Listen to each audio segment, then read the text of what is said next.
semifinalists. One of these two will be moving on to the finals to face off against top-notch B-rad or Blue Shadow 91. Rumham, what are we going on with the decks? Well, keep an eye on the bottom row of decks for both players. Those are very similar minor control decks. One is running Furnace to create a bit of a tempo advantage, like your opponent has to regularly answer the Furnace or else you're in trouble. And while B-rad has Princess, there is Log, Fireball, Miner, etc. to deal with the Princess. So that Furnace might be key if those decks match up. On the other hand, Expo versus Lava Hound is a nightmare matchup. We've seen that a lot, especially in the very early days, the ones where Ender and Clyde were winning the early Coronation days. Back in the day. Expo was very dominant because people were trying to play Lava Hound Lightning, and as soon as you play that 7 Elixir Hound in the air, Expo lands on the ground and do-do-do-do-do-do. Expo used to target air units, but no more. Right. No more it does. So do you think that might be the Achilles heel? I think if I'm B-rad, or if I'm Blue Shadow, I really need to, I guess, play the Lava Hound deck first and try to steal a win against the minor control deck. But the problem is the minor control deck's got Princess, Mega Minion, Inferno Tower, like it's no joke. But Blue Shadow's Lava Hound deck has Lightning. There you go. You're right. He's got to nail a Lightning against an Inferno Tower and really get a strong push through. Interesting that the Ice Spirit froze up the Miner and B-rad chose to not defend his Princess, despite the fact that the Ice Spirit allowed him the opportunity to react. Oh, the Mega Minion lives! Oh, this time the Zap will take it down. A good Inferno Tower defending against Lava Hound.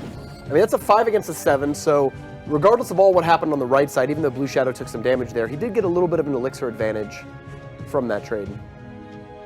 Okay, there's nothing going on. Let us know in chat who you think's gonna win. Blue Shadow, B-rad, what? Clout Gaming. So we've seen them before, but Canadian, I think their first debut here in the Clash Royale North American Open. Miner pops up right behind. Oh, the guards are not there in time. Oh no. Oh no. Oh wow, I was like, did the guards take any damage? But I guess forget Miner doesn't do a ton. Right, and they also have shields too, so even if they take a little bit and turns around. Archers come down and almost immediately as soon as they hit the grass, they are off the board. We've seen guards. Yeah. Guards we haven't seen it recently. Right, they kind of fell out of favor recently, but in the very first couple Coronation, no, Princess! After all that, at the very first couple Coronation days, it was very popular in the Expo decks. Because you'd play it in front of your Expo, and it was a set of skeletons that wouldn't be logged away. When people played Skeleton Army, their Skeleton Army was just getting cleared off the map by zaps and logs. Guards, their shield gets knocked off, and then they're there to hang out after. Ooh, good positioning on the Mega Minion. Ooh. Nice trading. Zap, greater than Ice Spirit. Oh! Those archers went down too. Blue Shadow cannot catch a break. Miner is going to try to tank for Lava Pups, but the Lava Hound is so far away, and when the Pups split, they're actually not anywhere important, and they actually clump up as well. Princess will be able to take them out. Miner to tank for the Mega Minion, has to use Lightning to stop that, and the Princess is still sitting there, having a good time. The archers were played at the river to prevent the Princess shot. If the Princess had locked onto the tower, the splash damage would have killed the Mega Minion, which I think was the plan. The archers came up to try to intercept. This is a good situation for B-rad, having the Princess be able to walk up. Wow, got a lot of protection. Yes, it's going to be very difficult for Blue Shadow to stop. He's already committed a lot of low Elixir troops. Oh wow, Miner gonna bypass it, and that's gonna let the that was infinite damage there. Oh! The Mega Minion's going to get killed by the enemy Mega Minion. Having a full health Mega Minion is very good because if you can throw a Miner or some other sort of supporting troop up there and do some work. Oh no, just too he's late. closing it out. Doink. Oh, that's it. Fireball Zap, not going to be doing it. Good game being given out because B-rad is taking the first game here in the semifinals against Blue Shadow 91.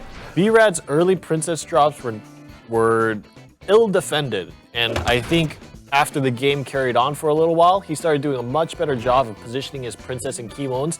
Thing is, you didn't see the Princess do a lot of damage itself, but the answer lies in what was played in response to them. Blue Shadow had to keep responding to the Princess and playing things out of cycle at awkward times, playing the Mega Minion first and then having to play the Miner early, giving opportunity to play Mega Minion on top of the Miner and clean that out very fast so the Miner no longer serves as a tank for the Mega Minion.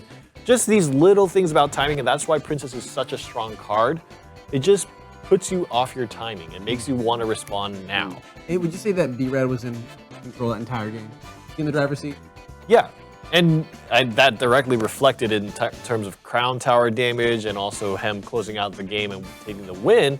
It just, you know, there was attacks coming across the river, but it didn't feel like Blue Shadow was doing damage rather than B-rad was letting him do damage to gain an advantage in terms of Elixir to set up his own attack. Tricky. I'm calling it 2-0 right now for B-rad. Really? So you agree with Rainey? You think Expo's coming out against the...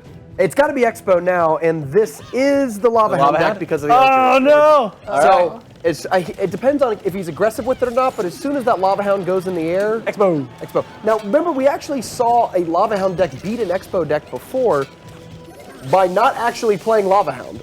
Yes. That's right! It turned into like a minor control fireball sort of deck, and ended up winning by playing basically with only 3 cards in the hand the entire game. I thought that was amazing that you can take, you know, again, this game lets you bring 8 cards, build a deck of 8 cards, and still you can find a way to set up. Right. So do you think this deck without the Lava Hound would have been a better choice than his other deck face off against it, Ooh. You know, they both have Inferno Tower. This one has Lightning. They both have Miner. So I think in a lot of ways, if you're just cutting out Lava Hound, they're kind of a similar deck. I mean, they're similar enough where I think he knows he's got to pull out a win with this deck. So you might as well go for it, right? Yeah. Oh, locked onto the tower just like that. And watch it melt. Lightning forced to come out. Lightning doesn't hit the tower either. The Knight adds in a lot of damage as well. You think he was trying to hit the Knight with that? Or was it too far Maybe. Yeah, maybe it was really far forward. Wow, 7-3, just like that.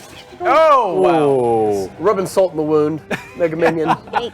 I like the Knight's sword and the Mega Man's helmet just chilling. Look at this. B-rad's only played 5 cards.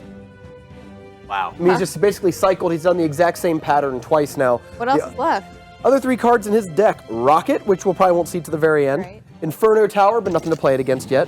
Oh no! Bad timing there my. from Blue Shadow. Oh. That's awkward. All right, you can do it. That's just unfortunate. Oh, there it is. Oh. Oh gosh. What do you Log. do? Log's the last card. What do you do? You can't do anything. Except that. Safe. Yeah, already He's going so for much the 2 damage crown done. victory. The 2 crown. I mean, so what does Rocket do tournament cap? 493. Okay, so that right tower already in rocket damage. Hey, he's going for the left. He's happy. Air superiority, not the greatest against Expos.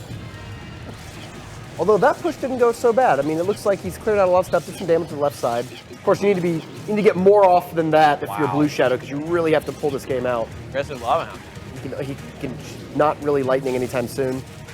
Blue Shadow has 15 seconds to finish the game before he gets rocketed. And that's about I it. don't know. Yeah, I think B-rad just cleanly. Rumham the Prophet. Looks like we're going into a B-rad is Rainey going. called it first. I was That, first. you know what? That's true. You're right. That is true. I was first, Christian. Rumham Rainey predicting the full win. Rumham winning the 2-0. Opposite of the last match, 2 3-minute victories. So this game. Thank you for moving it on a little bit faster, B-rad. Either way, high-level skill players. Congratulations, B-rad. You're moving on to the finals. Blue Shadow, congratulations for making it here. Again, all these new names, so it's so cool to see them. Yeah, definitely. Just a reminder for these guys to make it here. Both of them are going home with $300. Yeah, not exactly. walking away with anything. They've had to go through hundreds of thousands in the open qualifier just to make it to the top 8. So congratulations on making it here in the first place. Yeah, let's take a look at our little replay of Lil Miner. Do it. Miner Lil Miner. Miner is such a good card. The fact that it can pop up. Yes, it's so good. People underrate the value of having a tank being able to not only absorb damage, but also pop up where you need it so that you can control which units will attack it due to the fact that it'll be closer to the unit you want to tank against. And also, people undervalue the fact that the Miner can turn units around. that we just saw there, the Inferno Tower kind of gets stifled and then the Expo locks on. Inferno Tower is a lot like Graveyard and Expo in that it's a very high risk, high reward card. If they don't have a good answer for it, nothing does more damage in a short period of time. But if they can stifle it, if they can get around it, that's 5 elixir that'll come off the board pretty quick. And when you're an Expo player, your worst nightmare is the Inferno Tower at the river. Right in the way. So by having guards, having Knight to both absorb the damage and rush and kill it really fast, it freed the Expo up, and then suddenly you're just out 5 elixir and you're done, and right? your tower goes down to rocket. Yikes. Well, let's